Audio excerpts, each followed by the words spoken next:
जिला और ग्रामीण न्यायालयों में हिंदी और भारतीय भाषाओं का उपयोग किया जा रहा है।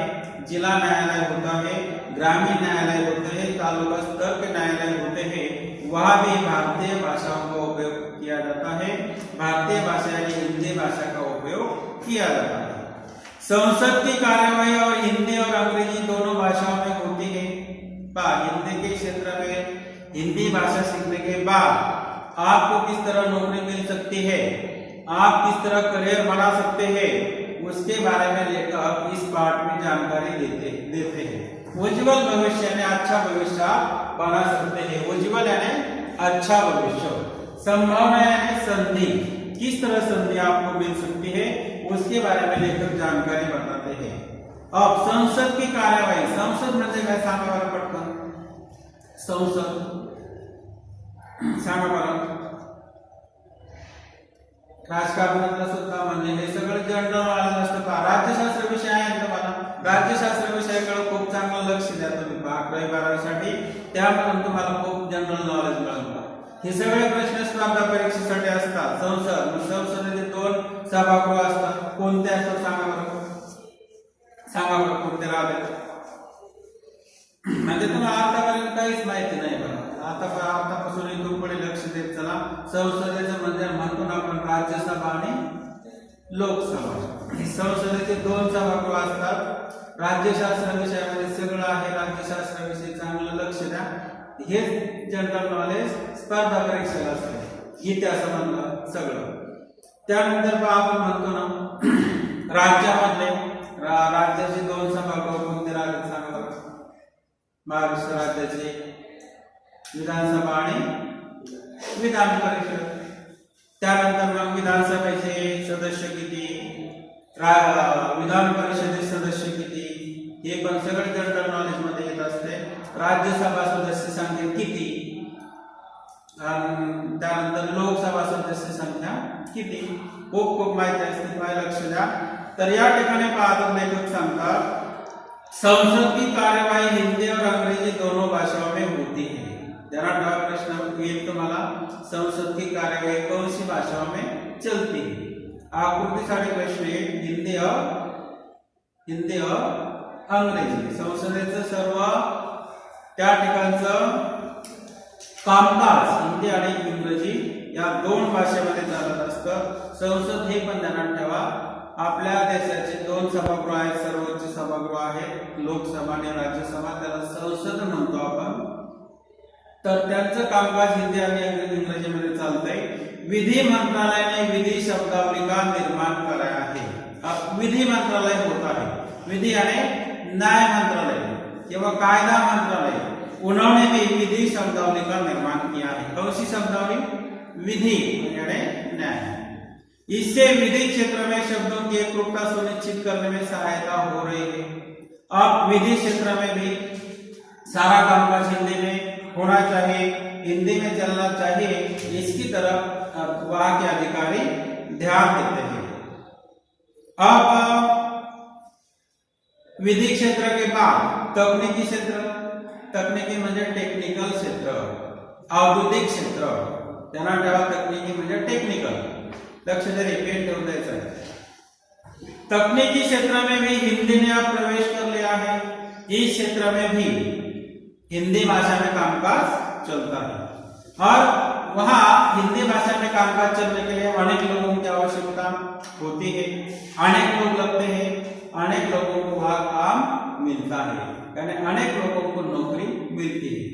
पर टेक्निकल क्षेत्रामध्ये अंतरिक्ष विभाग हा एक विभाग आहे, अंतरिक्ष विभाग, अंतराळ यान म्हणतो ना आपण, आकाशामध्ये अनेक अंतराळ वीर असतात, अंतराळ यान पाठवतात। त्यानंतर टेक्निकल क्षेत्रामध्ये परमाणु ऊर्जा विभाग, दुसरा विभाग कोणता? परमाणु ऊर्जा विभाग, लक्ष द्या पुढे चाललंय, बोर्ड ठेवा। रसायन और उर्वरक विभाग, रसायन म्हणजे केमिकल विभाग, उर्वरक म्हणजे खते म्हणतो आपण मराठीमध्ये, हिंदीमध्ये म्हणतात खाद, खते, उर्वरक म्हणजे खते। जलपोत परिवहन विभाग, जलपोत म्हणजे जहाज। भारी उद्योग जैसे नितांत तकनीकी क्षेत्र में हिंदी का प्रयोग होने लगा है। टेक्निकल विभाग में कौन से उपविभाग है? परीक्षा प्रश्न 4 घटकांसाठी 2 मार्कांसाठी टेक्निकल क्षेत्रामध्ये कोणते आहे?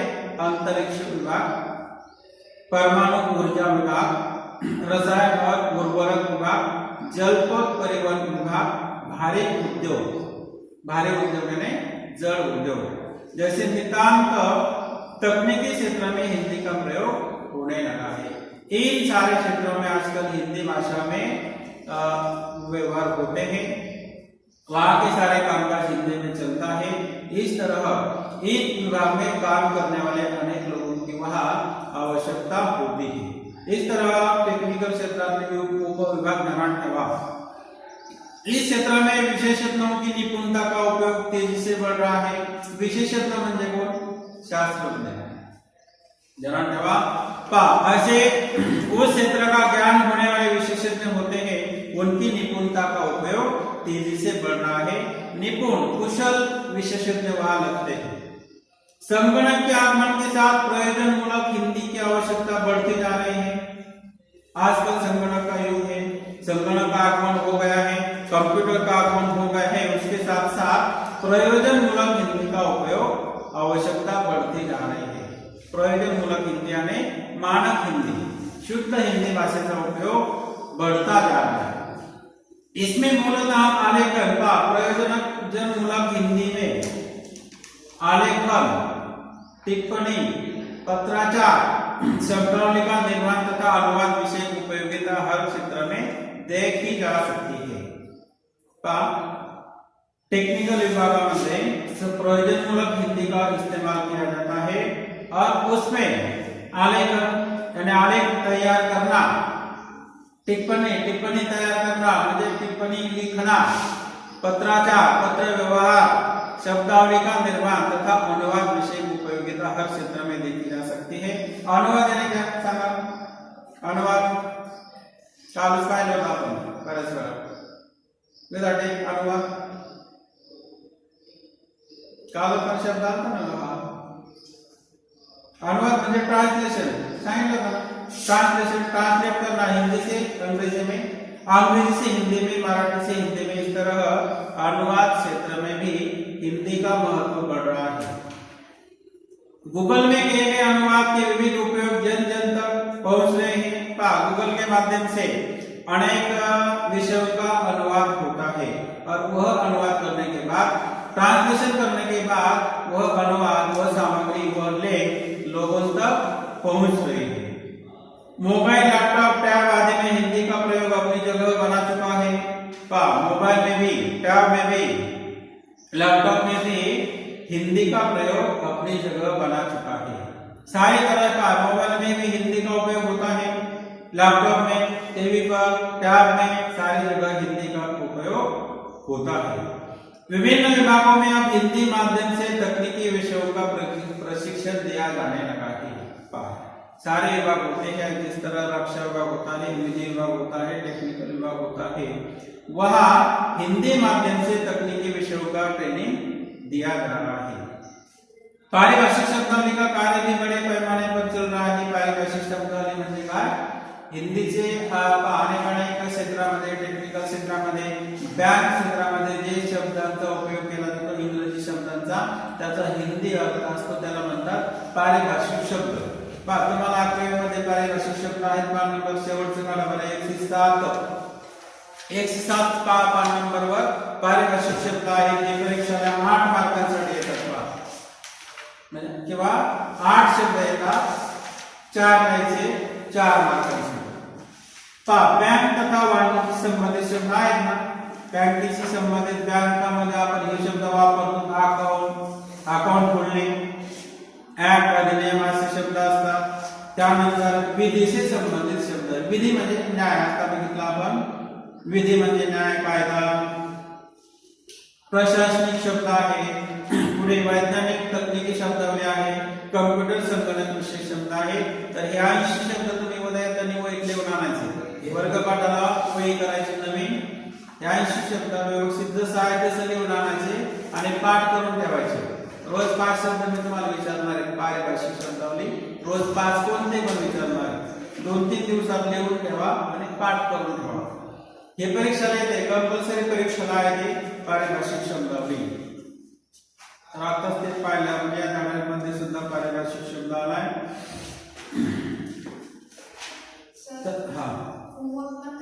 होमवर्क तुम्हाला ट्युटोरियल वही शाळेतून मिळेल. ट्युटोरियल असते 10 ट्युटोरियल लिहायचे असते. 10 धड्याखालचे प्रश्न उत्तर लिहायचे. ट्युटोरियल मध्ये काय लिहायचं ते आम्ही सांगू. त्यानंतर वर्गपाठ सुद्धा लिहायचा आहे. वर्गपाठ त्या वर्गपाठामध्ये सुद्धा काय लिहायचं ते पण सांगू.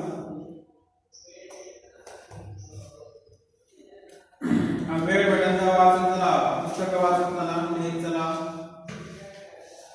म्हणजे 11वीचं बरंच सगळं व्याकरण 12वीला असते बघा. बराचसा हा सिलेबस 12वीला असतो. त्यामुळे 12वीला सोपं जाईल यासाठी आतापासून प्रयत्न करा. 11वी काय नसते, खूप सोपं आहे असं काही म्हणू नका. 11वी संपत आली, आता 12वी सुरू होईल. थोडे दिवस राहिले.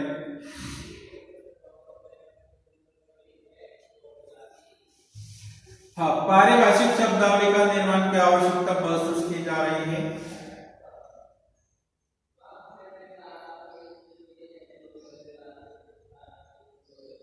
म्हणजे सामान्य लोगों को हिंदी भाषा समझ में आने के लिए पारिभाषिक शब्दावली बनाते हैं. पारिभाषिक शब्दावली बनाने के बाद उन शब्दों का अर्थ लोगों को ध्यान में आता है. इसलिए इस शब्दावली को तैयार करने का काम तेजी से हो रहा है. जिस तरह शब्द तयार करने के बाद इस किताब में दिए है, पुस्तकामध्ये दिलेला आहे ते शब्द शेवटी 80 शब्द दिले. असे शब्द तयार करण्याचं काम सुरू आहे. म्हणजे त्या अवघड शब्दांचा अर्थ लवकर तुम्हाला समजेल, सामान्य लोकांना समजेल यासाठी. इस क्षेत्र में अनेक विद्वान कार्यरत है. हे सर्व काम करण्यासाठी अनेक विद्वान कार्यरत आहेत. अनेक विद्वान, अनेक शास्त्रज्ञ काम करत आहेत. जैसे जैसे प्रौद्योगिकी विकसित होती जाएगी वैसे वैसे इसकी आवश्यकता बढ़ती जाएगी. प्रौद्योगिकी म्हणजे औद्योगिक टेक्निकल विभाग. आप अपनी योग्यता, कौशल तथा ज्ञान के आधार पर इस क्षेत्र में रोजगार के अवसर पा सकते हैं.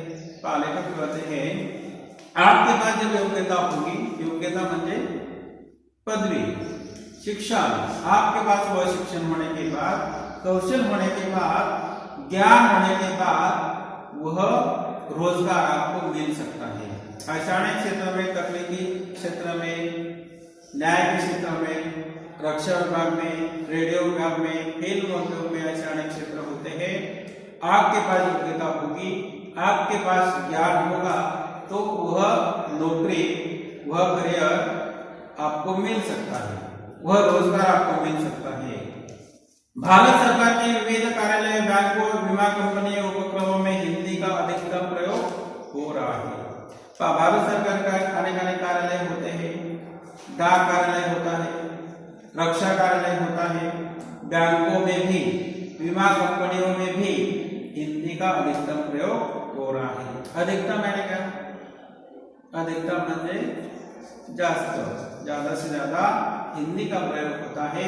वहां का सारा कामकाज, सारे व्यवहार हिंदी में चलते हैं. इस तरह हिंदी भाषा अत्यंत महत्वपूर्ण होती है. हिंदी के क्षेत्र में, हिंदी भाषा में आने का आपको रोजगार के अवसर उपलब्ध है.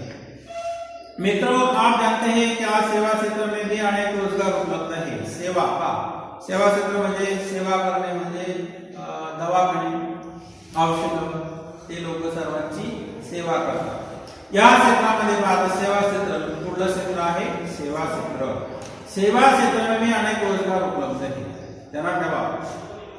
इन सभी सेवा क्षेत्रों में भी हिंदी का प्रयोग अब सामान्य बात है. वहां भी सेवा क्षेत्र में भी हिंदी का इस्तेमाल होता है. सारे लोग हिंदी में कामकाज करते हैं. दवाई कंपनी अब अपनी दवाइयों से संबंधित सूचनाएं हिंदी में देने लगी है. सेवा क्षेत्र में दवाई, अनेक दवा, अनेक वहां औषधि होते हैं, वे महत्वपूर्ण होते हैं. अब दवाई कंपनी क्या करती है? दवा बनाने के बाद, दवा म्हणजे औषध, दवा बनाने के बाद उन बॉटलों पर क्या करते हैं? दवा से संबंधित सारी जानकारी हिंदी में देते हैं. सूचनाएं हिंदी में देते हैं। यानी हिंदी वह भाषा लोगों को ज्यादा समझ में आती है और वह लोगों को समझने के लिए हिंदी में भी सूचनाएं देते हैं। जन सेवा से संबंधित उपयोगी वस्तुओं की पैकिंग पर आवश्यक जानकारी अब हिंदी में होती है। जन सेवा से संबंधित लोगों को जो संबंधित अनेक वस्तु लगते हैं, अनेक जो आवश्यक वस्तुएं होती है, दैनंदिन जो वस्तुएं लगती है, उनके पैकिंग पर किसमें जानकारी होती है? हिंदी भाषा में जानकारी होती है। रेल, टेलीफोन, बैंक, बीमा, शेयर मार्केट आदि से संबंधित कार्य जानकारियां हिंदी में भी दी जाने लगी है। रेल के क्षेत्र में भी, टेलीफोन के क्षेत्र में भी, बैंक के क्षेत्र में, बीमा के क्षेत्र में, बीमा कंपनियां, शेयर मार्केट होते हैं, वे भी सारी जानकारियां हिंदी में देने लगे हैं। इस तरह हिंदी का उपयोग बढ़ रहा है और हिंदी भाषा में अनेक ऐसे क्षेत्र होते हैं वह हिंदी में प्रयोग चलता है, सारा कामकाज हिंदी में होता है और उसके कारण अनेक लोगों को वह रोजगार मिल सकता है। आगे दिया है अंतरराष्ट्रीय स्तर पर लगभग 127 देशों के विश्वविद्यालय में हिंदी पढ़ाई जाती है। जरा जवाब क्या है? आंतरराष्ट्रीय स्तर पर म्हणजे पूर्ण विश्वामध्ये, पूर्ण जगामध्ये 127 देशांमध्ये 127 देशांच्या विश्वविद्यालयामध्ये म्हणजे त्या ठिकाणच्या युनिव्हर्सिटीमध्ये हिंदी पढ़ाई जाती है। किती देश? 127 देश। ध्यानात ठेवा। आंतरराष्ट्रीय स्तर पर म्हणजे पूर्ण देशांमध्ये, पूर्ण विश्वामध्ये, पूर्ण जगामध्ये 127 देशांच्या युनिव्हर्सिटीमध्ये, 127 देशांच्या कॉलेजमध्ये हिंदी पढ़ाई जाती है, हिंदी सिखवली जाते। दुनिया के लगभग सभी देशों में हमारे दूतावास है। दूतावास म्हणजे सांगा बरं? लोक विदेश मंत्रालय म्हणतो आपण त्याला, विदेश मंत्रालय त्याला दूतावास म्हणतात। म्हणजे आपल्या देशाचे दूतावास इंग्लंडमध्ये असतात, पूर्ण सगळ्या देशांमध्ये असतात, त्यांचे सुद्धा आपल्या देशामध्ये असतात, त्याला दूतावास म्हणतात। इसी तरह दुनिया के तमाम देशों के दूतावास हमारे देश में है। तमाम यानी सारे, अनेक देशों के दूतावास जिस तरह हमारे देश में होते हैं उसी तरह हमारे दूतावास बाकी देशों में होते हैं, सारे देशों में होते हैं। कई दूतावासों में अब हिंदी विभाग की स्थापना हो चुकी है। उस दूतावास का कामकाज भी हिंदी भाषा में चलता है, वहां का सारा व्यवहार हिंदी में चलता है। अनेक दूतावासों में हिंदी विभाग की स्थापना हो गई है। किसकी स्थापना हो गई है? हिंदी विभाग की। इस विभाग में हिंदी अधिकारी त्या विभागामध्ये आता हिंदी अधिकारी लगते हैं, हिंदी अनुवादक लगते हैं। अनुवादक यानी ट्रांसलेट करने वाले। वहां का सारा कामकाज चलने के लिए हिंदी अधिकारी लगते हैं, हिंदी अनुवादक लगते हैं, हिंदी सहायक जैसे पद होते हैं। ऐसे पद होते हैं, अधिकारी लोगों के पद होते हैं और ऐसे सारे पद आप प्राप्त कर सकते हैं। सामान्य लोग, सामान्य छात्र भी प्राप्त कर सकते हैं और इस तरह अनेक ऐसे रोजगार आपको मिल सकते हैं। इस विभाग द्वारा देश विदेश से संबंधित जानकारी, घटना, स्थिति आदि को हिंदी में भी तैयार किया जाता है। अब उस दूतावास में जो हिंदी कार्यालय होता है, हिंदी विभाग होता है, वह क्या करता है? वह विभाग देश विदेश से संबंधित जानकारी, अनेक दूसरे देशों से संबंधित जानकारी होती है, अनेक घटनाएं होती है, अनेक स्थितियां होती है, वहां का सारा हिंदी में वे तैयार करते हैं और भारत के विदेश मंत्रालय को भेजा जाता है। हमारे जिस तरह भारत देश के दूतावास होते हैं, दूसरे देशों में होते हैं, वे क्या करते हैं? हिंदी में सारी जानकारी इकट्ठा करते हैं और किसको भेजते हैं? सांगा बरं, लक्ष दे। तो सांग बरं, किसको भेजते हैं? सांग बरं, लक्ष दे ना, पुस्तक दे समोर, सरळ बस नको सांग बरं, पुस्तक दे थोडे पुस्तक। भारत के विदेश मंत्रालय को भेजते हैं। भारत के विदेश मंत्रालय इन पत्राचारों, समाचारों, रिपोर्टों में हिंदी का उपयोग होता है। और वे दूतावास क्या करते हैं? जो पत्राचार करते, पत्र व्यवहार भेजते हैं, समाचार भेजते हैं, बातम्या पाठवतात, रिपोर्ट पाठवतात, वहां हिंदी का उपयोग होता है। वे हिंदी में तैयार किए होते हैं। इस तरह हिंदी विशेषज्ञों की मांग निरंतर बढ़ रही है. विशेषज्ञ म्हणजे त्या क्षेत्रातला ज्ञानी माणूस. असे अनेक विशेषज्ञ होते हैं, असे अनेक ज्ञानी लोग होते हैं, उनकी निरंतर मांग बढ़ रही है, म्हणजे त्यांची मागणी वाढत आहे. अपने यहाँ देखें तो भारत के कई पर्यटन स्थल है. आता अंतरराष्ट्रीय स्थल के बाद पर्यटन स्थल पर हिंदी का उपयोग होता है. पर्यटन क्षेत्रामध्ये सुद्धा हिंदी का उपयोग होता है. उसके बारे में लेखक जानकारी देते हैं. पर्यटन स्थल म्हणजे काय सांगा बरं. पर्यटन करतो आपण, बरोबर. लोग घूमने के लिए जाते हैं, लोग सैर पर जाते हैं, उसे पर्यटन कहते हैं. तो इस तरह आप लेखक कहते हैं, बताते हैं भारत में अनेक पर्यटन स्थल है. यहाँ धार्मिक, ऐतिहासिक, प्राकृतिक, सांस्कृतिक, सागरीय स्थल एवं पर्वतीय स्थलों का ऐसा खजाना है जो दुनिया के बहुत कम देशों में पाया जाता है. पर्यटन के लिए, सैर करने के लिए भारत में अनेक ऐसा खजाना है, अनेक ऐसे स्थल है, धार्मिक स्थल है, अनेक ऐतिहासिक स्थल है, अनेक प्राकृतिक यानी नैसर्गिक ठिकाणं आहेत, सांस्कृतिक ठिकाणं आहेत, सागरीय स्थळ म्हणजे समुद्र किनारे आहे, पर्वतीय स्थळ म्हणजे पर्वतीय ठिकाणं आहे. ऐसा खजाना है जो दुनिया के बहुत कम देशों में पाया जाता है. ऐसा इतना खजाना से आणि इतने सागरी तट, ऐसे ऐतिहासिक स्थल भारत में बहुत ज्यादा है. ऐसे स्थल दूसरे देशों में बहुत कम है. ऐसे दर्शनीय, मोहक और सुंदर पर्यटन स्थलों को देखने देश नहीं विदेशों से भी पर्यटक आते हैं. ऐसे जगह पर घूमने के लिए, ऐसी जगह देखने के लिए अनेक विदेशों से भी पर्यटक आते हैं, घूमने वाले लोग आते हैं. हमारे देश से भी लोग जाते हैं और विदेशों से भी लोग आते हैं. इस तरह सुंदर, मोहक पर्यटन स्थल देखने के लिए, ऐसा दर्शनीय यानी देखने योग्य ठिकान देखने के लिए अनेक लोग आते हैं, अनेक पर्यटक आते हैं. ये पर्यटक स्थानीय प्रादेशिक भाषा नहीं जानते हैं. अब अनेक देशों से, विदेशों से पर्यटक आते हैं. उदाहरणार्थ अमेरिका के लोग आते हैं, इंग्लैंड के लोग आते हैं, रशिया के लोग आते हैं, और वे भारत में आने के बाद वे हमारी भाषा नहीं जानते हैं. हमारी स्थानीय भाषा, हमारे महाराष्ट्र में आने के बाद वे मराठी नहीं जानते हैं. मराठी वे नहीं समझते हैं, मराठी में वे नहीं बोल सकते हैं, और इस तरह प्रादेशिक भाषा नहीं जानते हैं. अतः संवाद स्थापित करने के लिए हिंदी ही संवाद की भाषा का दायित्व निभाती है.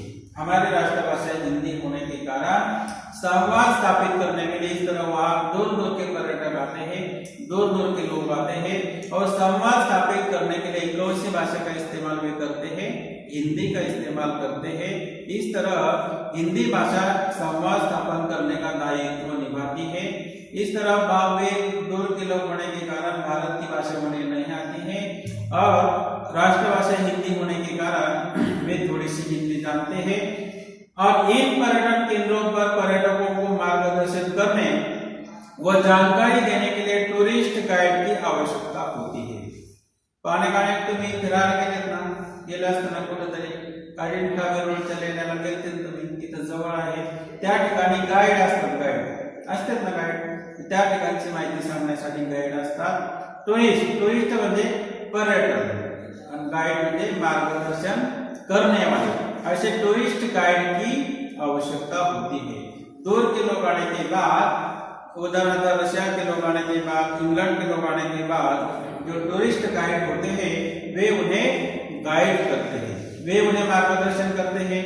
अब टूरिस्ट गाइड की आवश्यकता होती है, वे हिंदी में अच्छी तरह से या उनकी भाषा में वे उन्हें गाइड करते हैं, उनकी भाषा में वे उन्हें मार्गदर्शन करते हैं, और उस स्थल के बारे में, उस ठिकान के बारे में, उस जगह के बारे में पूरी जानकारी उन लोगों को वे देते हैं.